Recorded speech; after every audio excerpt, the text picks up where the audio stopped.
नमस्कार, मैं हूं सत्यपाल और आप देख रहे हैं CWB हिंदी न्यूज। हरियाणा में पंचायत चुनाव की तारीखों को लेकर बड़ा अपडेट। राज्य चुनाव आयुक्त ने दी जानकारी। पंजाब एवं हरियाणा हाईकोर्ट की ओर से प्रदेश में पंचायत चुनाव करवाने का रास्ता साफ होने के बाद हरियाणा सरकार चुनावों को लेकर तैयारी में जुट गई है। राज्य चुनाव आयुक्त धनपत सिंह ने चुनावी तारीखों को लेकर एक बड़ा अपडेट दिया है। उन्होंने बताया कि हरियाणा में मतदाता सूची संशोधन के लिए 2 महीने का समय लगेगा। इस हिसाब से हरियाणा में पंचायती चुनाव जुलाई तक होने की संभावना है। उन्होंने बताया कि फिलहाल हरियाणा के पास कुल 78,000 EVM मशीनें मौजूद हैं, जो कि प्रदेश भर में पंचायत चुनाव करवाने के लिए पर्याप्त हैं। उन्होंने कहा कि प्रदेश सरकार न सिर्फ पंचायत चुनाव बल्कि नगर पालिका और परिषद चुनाव को लेकर भी तैयारी कर रही है। जैसे ही निकाय चुनाव को लेकर हाईकोर्ट की ओर से कोई फैसला आता है, वैसे ही सरकार निकाय चुनाव करवाने को लेकर भी तैयारी शुरू कर देगी। उन्होंने कहा कि कोर्ट से मंजूरी मिलने के 1 महीने के अंदर निकाय चुनाव करवा दिए जाएंगे। हरियाणा में पंचायतों का कार्यकाल पिछले साल फरवरी में खत्म हो चुका है।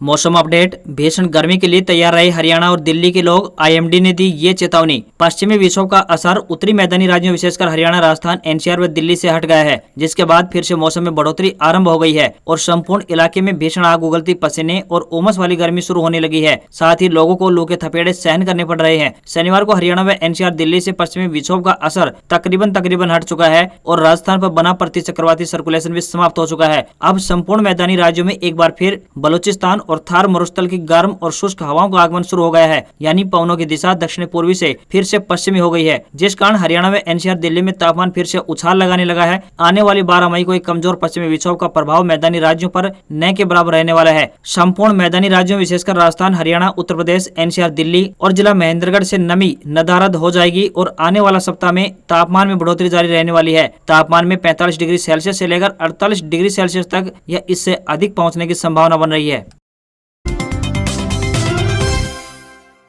8 मई को 3 घंटे तक सभी टोल करवाए जाएंगे फ्री। संयुक्त किसान मोर्चा की बैठक शनिवार को हिसार के किसान विश्राम गृह में दिलबाग सिंह हुड्डा की अध्यक्षता में आयोजित की गई। बैठक में मोर्चा के किसानों ने कई विषयों पर विचार विमर्श किया और आगे की रणनीति बनाई। इस दौरान सरदानंद राजली ने बताया कि पिछले दिनों भिवानी जिले के तालू गाँव के युवा पवन ने बेरोजगारी की वजह से आत्महत्या कर ली थी और वह आर्मी में भर्ती होना चाहता था। राजली ने आरोप लगाया कि पिछले कई सालों से सरकार जानबूझकर आर्मी की भर्ती नहीं करवा रही है, जिस कारण हर वर्ष सैकड़ों नौजवान भर्ती से ओवरेज हो रहे हैं, साथ ही निराशा का शिकार होकर आत्महत्या करने पर मजबूर हो रहे हैं। उन्होंने बताया कि पवन तालु को न्याय दिलाने के लिए और सेना की भर्ती खुलवाने के लिए 8 मई को भारत बंद है। बेरोजगार युवाओं के समर्थन में धरना प्रदर्शन किया जाएगा और सुबह 9 बजे से दोपहर 12 बजे तक हिसार के सभी टोल फ्री करवाए जाएंगे। सेल्फी विद डॉटर और लाडो पंचायत के फाउंडर सुनील जागलान को भारत सरकार ने दिया एक खास मौका। महिला अधिकारों के लिए कार्य करने वाले गांव बीबीपुर के पूर्व सरपंच सुनील जागलान को उनके द्वारा शुरू की गई लाडो पंचायत के माध्यम से बात रखने के लिए पार्लियामेंट्री स्टैंडिंग कमेटी ने भारतीय संसद में आमंत्रित किया है। उत्तर भारत में सिर्फ सुनील जागलान को ही यह बात रखने के लिए भारतीय संसदीय कमेटी ने मौका दिया है। लड़कियों की शादी की उम्र संवैधानिक तौर पर 18 वर्ष से बढ़ाकर 21 वर्ष करने के लिए सुनील जागलान लंबे समय से प्रयास कर रहे हैं। उन्होंने साल 2020 में खाप पंचायत के समांतर लाडो पंचायत का प्लेटफॉर्म लड़कियों के लिए शुरू किया, जिसमें लड़कियां इकट्ठी होकर किसी एक लड़की को उस पंचायत के अध्यक्ष बनाती हैं तथा फिर वो अपनी बात उसकी अध्यक्षता में स्वतंत्र रूप से रखती हैं। कोरोना काल में शुरुआत समय में ऑनलाइन लाडो पंचायत रखी गई, जिसमें देश भर की लड़कियों ने भाग लिया तथा बाद में बड़े स्तर की लाडो पंचायतें हरियाणा के अलावा राजस्थान व उत्तर प्रदेश के अलग अलग जिलों में आयोजित की गई। बहुत कम समय में सुनील जागलान की लाडो पंचायत देश ही नहीं वरन विदेशों में भी प्रचलित हुई और विदेशी मीडिया ने भी सुनील जागलान के इन प्रयास को बहुत सराहा है। प्रधानमंत्री किसान सम्मान निधि योजना अपडेट। अपने बैंक खाता को आधार से जरूर लिंक कराएं किसान, नहीं तो अगली किस्त रुक जाएगी। प्रधानमंत्री किसान सम्मान निधि योजना के तहत पंजीकृत किसानों को अपना बैंक खाता अपने आधार कार्ड से लिंक करवाना आवश्यक है, अन्यथा उनकी अगली आने वाली किस्त रुक जाएगी। कृषि एवं किसान कल्याण विभाग नूह के किसान सम्मान निधि योजना के जिला नोडल अधिकारी डॉक्टर अजय तोमर ने बताया कि केंद्र सरकार द्वारा प्रधानमंत्री किसान सम्मान निधि योजना के तहत 2,000 रूपए की पेंशन राशि हर 4 महीने के अंतराल पर दी जाती है। अभी सरकार की ओर से 11वीं किस्त जारी की जाने वाली है। उन्होंने बताया कि जिले के कुछ किसान जिन्होंने इस योजना के तहत अपना पंजीकरण करवाया हुआ है, उन्होंने अपना बैंक खाता आधार कार्ड से लिंक नहीं करवाया हुआ है या उनके संयुक्त खाता है। ऐसे में प्रत्येक लाभार्थी के लिए आवश्यक है कि वे अपना बैंक खाता अलग से खुलवाए तथा सभी KYC के साथ साथ बैंक खाते को आधार नंबर से अवश्य लिंक करवाए, ताकि किस्त राशि खाते में आने में कोई दिक्कत न हो। आधार से लिंक न करवाने वाले खातों में यह राशि आने से रुक सकती है, इसलिए किसानों को तुरंत इस तरफ ध्यान देना चाहिए।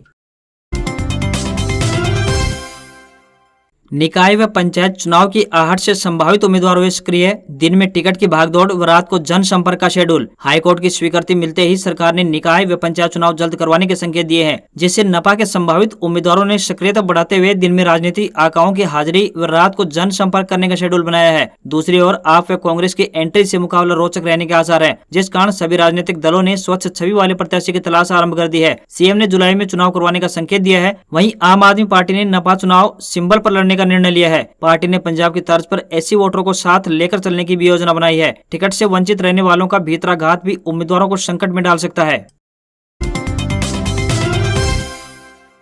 आम आदमी का खाना पकाना हुआ महंगा, घरेलू गैस सिलेंडर की कीमतें बढ़ी। चौतरफा महंगाई की मार झेल रहे आम आदमी को एक और बड़ा झटका लगा है। ईंधन के आसमान छूती कीमतें आम आदमी की जेब पर डाका डालने का काम कर रही हैं। आम आदमी के लिए अब खाना पकाना और महंगा हो गया है। कमर्शियल सिलेंडर के बाद अब घरेलू रसोई गैस सिलेंडर की कीमतें भी बढ़ गई है। शनिवार को 14.2 किलोग्राम के घरेलू रसोई गैस सिलेंडर के दाम में 50 रुपए की बढ़ोतरी की गई है। यह वृद्धि 7 मई यानी शनिवार से प्रभावी हो गई है। अब राष्ट्रीय राजधानी दिल्ली में रसोई गैस सिलेंडर के दाम 999 रुपए 50 पैसे प्रति सिलेंडर पहुंच गए हैं। वहीं इस बढ़ोतरी के बाद राजस्थान में घरेलू गैस सिलेंडर के दाम 1003 रुपए 50 पैसे का हो गया है। बीती 1 मई को 104 रुपए की बढ़ोतरी के बाद 19 किलो वाले कमर्शियल सिलेंडर का दाम बढ़कर 2355 रुपए प्रति सिलेंडर दिल्ली में दाम पहुंच चुका है।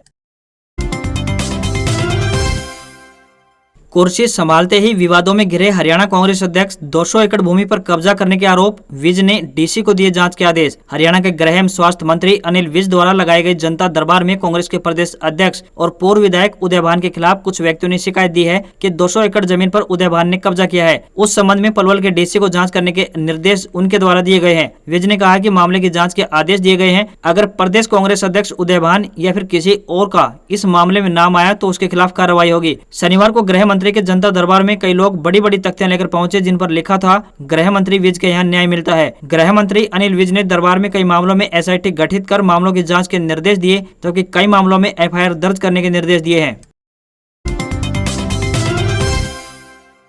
राजस्थान में 10 मई तक हीटवेव का अलर्ट। बीकानेर, जैसलमेर, जोधपुर, चूरू में पारा 43 डिग्री सेल्सियस के पार पहुंचा। राजस्थान में 2 दिन की राहत के बाद पश्चिमी इलाकों समेत कई जगहों पर शनिवार को दिन में गर्मी के तेवर फिर तेज हो गए। बीकानेर, बाड़मेर, जैसलमेर, जोधपुर में पारा 43 डिग्री सेल्सियस के ऊपर चला गया। वहीं जयपुर, नागौर, चूरू, अजमेर समेत कई जिलों में दिन में तपिश के साथ गर्म हवा के थपेड़े पड़े। मौसम विभाग के आंकड़ों के मुताबिक बांसवाड़ा में पारा 45.3 डिग्री सेल्सियस दर्ज हुआ, जो सबसे गर्म एरिया रहा। मौसम केंद्र जयपुर ने तेज गर्मी का अलर्ट जारी किया है। 10 मई तक राज्य के 14 जिलों में तेज हीटवेव चलने का येलो अलर्ट जारी किया है। इसमें बांसवाड़ा, करौली, धौलपुर, सवाई माधोपुर, टोंक, डूंगरपुर, झुंझुनू के अलावा पश्चिमी बेल्ट में बीकानेर, बाड़मेर, चूरू, जैसलमेर, गंगानगर, हनुमानगढ़ और जोधपुर जिला शामिल है। मौसम विभाग की माने तो कुछ शहरों में दिन का तापमान 46 डिग्री सेल्सियस या फिर उससे भी ऊपर पहुंच सकता है।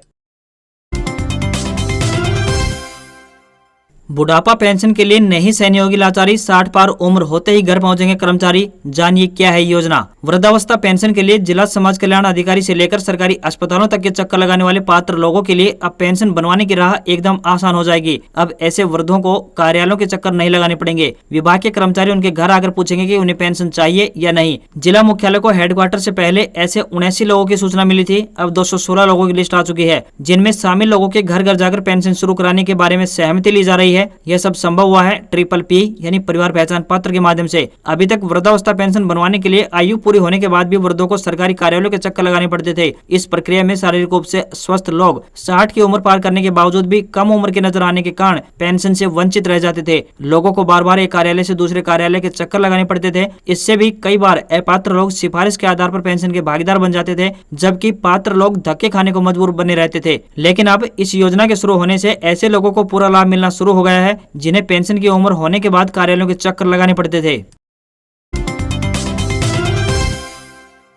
कोरोना ने पकड़ी रफ्तार। 24 घंटे में 3805 नए मामले मिले। दिल्ली में 3 महीने बाद सबसे ज्यादा यानी 1656 केस आए सामने। देश में कोरोना के मामले लगातार बढ़ रहे हैं। पिछले 24 घंटों के दौरान देश में कोरोना के 3805 नए मामले सामने आए हैं, जबकि 22 लोगों की मौत हुई है। इससे एक दिन पहले गुरुवार को देश में 3545 केस, बुधवार को 3275 और मंगलवार को 3205 नए मामले मिले थे। राजधानी दिल्ली में कोरोना का कहर कम नहीं हो रहा है। बीते दिन यहाँ कोरोना के 1656 नए केस मिले हैं। ये मामले 3 महीनों में सबसे ज्यादा है। गनीमत यह रही कि दिल्ली में बीते दिन एक भी मरीज की मौत नहीं हुई है। राज्य में पॉजिटिविटी रेट 5.39% दर्ज किया गया। आंकड़ों के अनुसार राजधानी में अब तक कोरोना से 26,177 मरीजों की मौत हो चुकी है। दिल्ली में अब प्राइवेट स्कूलों की नहीं चलेगी मनमानी, शिक्षा निदेशालय ने जारी किए ये आदेश। दिल्ली में अब निजी स्कूल 3 साल में अभिभावकों को महंगी किताबें खरीदने और स्कूल यूनिफॉर्म बदलने के लिए बाध्य नहीं कर सकते। शिक्षा निदेशालय ने ये आदेश जारी कर दिए हैं। दिल्ली सरकार ने गुरुवार को निजी स्कूलों को चेतावनी दी कि अगर वे माता पिता को स्कूल या फिर किसी विशेष दुकान से महंगी किताबें और स्कूल की वर्दी खरीदने के लिए मजबूर करते हैं तो उनके खिलाफ सख्त कार्रवाई की जाएगी। दिल्ली सरकार ने स्कूलों को निर्देश दिया है कि वे कम से कम 3 साल तक वर्दी का रंग, डिजाइन या फिर अन्य रूप में कोई विशेष बदलाव न करें। उप मुख्यमंत्री मनीष सिसोदिया ने कहा है कि सरकार के इस फैसले से लाखों अभिभावकों को फायदा होगा। हर स्कूल को आसपास की कम से कम 5 दुकानों की सूची जारी करनी होगी जहां से किताबें और कपड़े खरीदे जा सकते हैं। इस आदेश का उल्लंघन करने वाले स्कूलों के खिलाफ कार्रवाई की जाएगी। आदेश के अनुसार स्कूल आसपास की ऐसी कम से कम 5 दुकानों के नाम, पता और फोन नंबर भी देंगे जहां सभी किताबें और स्कूल यूनिफॉर्म उपलब्ध हैं। हालांकि स्कूल माता पिता को इन वस्तुओं को किसी विशेष दुकान से खरीदने के लिए मजबूर नहीं कर सकते हैं। अभिभावक अपनी सुविधा अनुसार किसी भी दुकान से किताबें व यूनिफॉर्म खरीद सकते हैं। DU admission 2022 update. DU में CUET जुलाई के दूसरे या फिर तीसरे हफ्ते में संभव। PWBD स्टूडेंट को मिलेगा 15 मिनट का एक्स्ट्रा टाइम। दिल्ली यूनिवर्सिटी में कॉमन यूनिवर्सिटी एंट्रेंस टेस्ट 2022 के लिए उपस्थित होने वाले PWBD स्टूडेंट को परीक्षा के दौरान अतिरिक्त समय दिया जाएगा। DU ने कहा है कि PWBD उम्मीदवारों को CUET 2022 का पेपर सोल्व करने के लिए अतिरिक्त समय मिलेगा। इसके अनुसार इन उम्मीदवारों को एग्जाम के हर सेक्शन को हल करने के लिए अतिरिक्त 15 मिनट मिलने की उम्मीद है। CUET की तारीख अभी घोषित नहीं की गई है। यह परीक्षा जुलाई के दूसरे या फिर तीसरे सप्ताह में आयोजित होने की संभावना है। इसके लिए रजिस्ट्रेशन की तारीख आगे बढ़ाकर 22 मई कर दी गई है। इससे पहले तक दिल्ली विश्वविद्यालय 12वीं की बोर्ड परीक्षा में मिलने वाले अंकों के आधार पर छात्रों को प्रवेश दिया जाता रहा है, जिससे कई बार छात्र छात्राओं को केवल बोर्ड परीक्षा में कम अंक आने की वजह से DU में एडमिशन नहीं मिल पाता था। लेकिन CUET की वजह से अब स्टूडेंट की यह मुश्किल खत्म हो जाएगी। सरकारी नौकरी update. Uranium corporation of India limited ने 130 पदों पर निकाली भर्ती। 10वीं और 12वीं पास कैंडिडेट करें apply. Uranium corporation of India limited यानी UCIL ने अप्रेंटिस के पदों को भरने के लिए आवेदन मांगे हैं। योग्य उम्मीदवार जो इन पदों के लिए आवेदन करना चाहते हैं वे UCIL की ऑफिशियल वेबसाइट ucil.gov.in पर जाकर अप्लाई कर सकते हैं। उम्मीदवारों की अधिकतम आयु 30 वर्ष होनी चाहिए। उम्मीदवारों का सिलेक्शन रिटन एग्जाम और इंटरव्यू के आधार पर किया जाएगा। भारतीय रेलवे में अप्रेंटिस के 1033 पदों पर भर्ती निकली है। इसके लिए 10वीं पास कर चुके उम्मीदवार रेलवे की ऑफिशियल वेबसाइट secr.indianrailways.gov.in पर जाकर 24 मई 2022 तक ऑनलाइन आवेदन कर सकते हैं। उम्मीदवार का सिलेक्शन फिजिकल टेस्ट के साथ इंटरव्यू के आधार पर किया जाएगा। न्यूनतम आवश्यक योग्यता के तहत छात्रों ने कक्षा 10वीं की परीक्षा न्यूनतम 50% अंकों के साथ उत्तीर्ण की हुई होनी चाहिए। आवेदन करने के लिए न्यूनतम आवश्यक आयु 15 वर्ष और ऊपरी आयु की बात करें तो 24 वर्ष होनी चाहिए। मैट्रिक और ITI दोनों पाठ्यक्रमों में उम्मीदवारों द्वारा प्राप्त प्रतिशत अंकों का औसत लेकर मेरिट सूची तैयार की जाएगी। आज खबरों में बस इतना ही। देखते रहिए CWB हिंदी न्यूज। नमस्कार।